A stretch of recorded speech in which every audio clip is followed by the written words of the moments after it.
Chapter 4. The prince's troubles begin.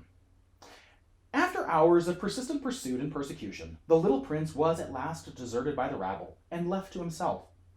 As long as he had been able to rage against the mob and threaten it royally, and royally utter commands that were good stuff to laugh at, he was very entertaining. But when weariness finally forced him to be silent, he was no longer of use to his tormentors, and they sought amusement elsewhere. He looked about him now, but could not recognize the locality. He was within the city of London. That was all he knew. He moved on, aimlessly, and in a little while the houses thinned and the passers-by were infrequent. He bathed his bleeding feet in the brook, which flowed then where Farthington Street now is, rested a few moments, then passed on, and presently came upon a great space with only a few scattered houses in it, and a prodigious church. He recognized this church. Scaffoldings were about everywhere, and swarms of workmen, for it was undergoing elaborate repairs. The prince took heart at once. He felt that his troubles were at an end now. He said to himself, "It is the ancient Grey Friars' Church, which the king my father hath taken from the monks and given for a home forever for poor and forsaken children. The new named it Christ's Church. Right gladly will they serve the Son of him who hath done so generously by them.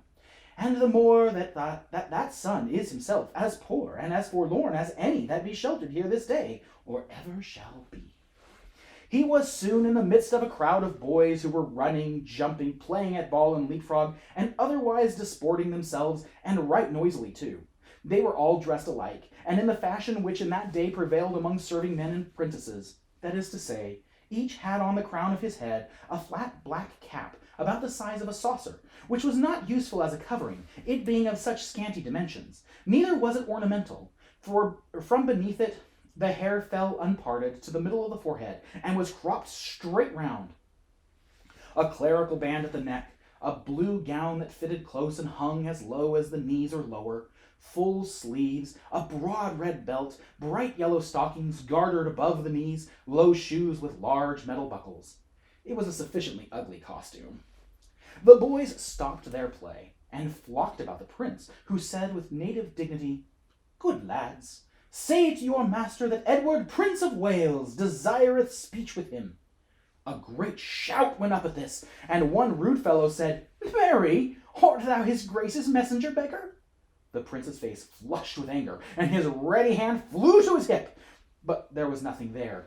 There was a storm of laughter, and one boy said, "Didst mark that? He fancied he had a sword. Belike he is the prince himself." This sadly brought more laughter. Poor Edward drew himself up proudly and said, "I am the prince, and it ill beseemeth you that feed upon the king my father's bounty to use me so." This was vastly enjoyed. As the laughter testified, the youth who had first spoken shouted to his comrades, "Ho, swine, slaves, pensioners of his grace's princely father, where be your manners? Down on your marrow bones, all of ye, and do reverence his kingly port and royal rags." With boisterous mirth they dropped upon their knees in a body, and did mock homage to their prey. The prince spurned the nearest boy with his foot, and said fiercely, "Take thou that, till the morrow come, and I build thee a gibbet." Ah, but this was not a joke.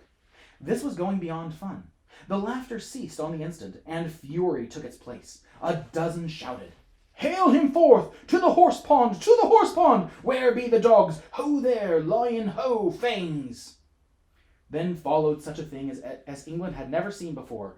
The sacred person of the heir to the throne, rudely buffeted by plebeian hands and set upon and torn by dogs. As night drew to a close that day, the prince found himself far down in the close-built portion of the city. His body was bruised, his hands were bleeding, and his rags were all besmirched with mud. He wandered on, and grew more and more bewildered, and so tired and faint he could hardly drag one foot after the other.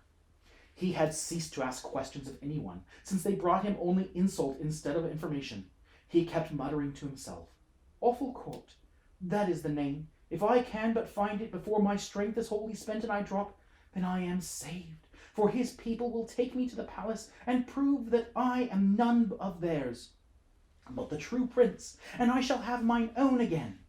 and now and then his mind reverted to his treatment by those rude Christ Hospitals boys, and he said, "When I am king, they shall not have bread and shelter only, but also teachings out of books, for a full belly is little worth where the mind is starved, and the heart. I will keep this diligently in my remembrance, that this day's lesson be not lost upon me, and my people suffer thereby. For learning softeneth the heart, and breedeth gentleness and charity." The lights began to twinkle. It came on to rain, and the wind rose, and a raw and gusty night set in. The houseless prince, the homeless heir to the throne of England, still moved on, drifting deeper into a maze of squalid alleys, where the swarming hives of poverty and misery were massed together. Suddenly, a great drunken ruffian collared him and said, "Out to this time of night again, and hast not brought a farthing home, I warrant me. If it so be, and I do not break all the bones in thy lean body, then I am not John Kenty, but some other." The prince twisted himself loose unconsciously, brushed his profane shoulder, and eagerly said, "Oh, art his father, truly? Sweet heaven grant it be so. Then wilt thou fetch him away and restore me?"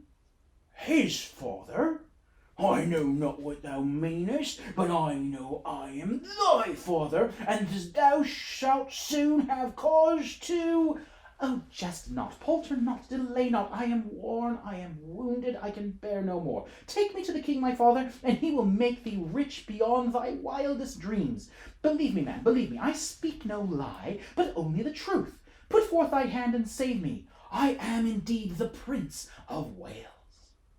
The man stared down, stupefied, upon the lad, then shook his head and muttered, "Gone stark mad as any Tom o' Bedlam," then collared him once more, and said with a coarse laugh and an oath, "Whoa, but mad or no mad, I and thy gammer Ganty will soon find where the soft places in thy bones lie, or I am no true man."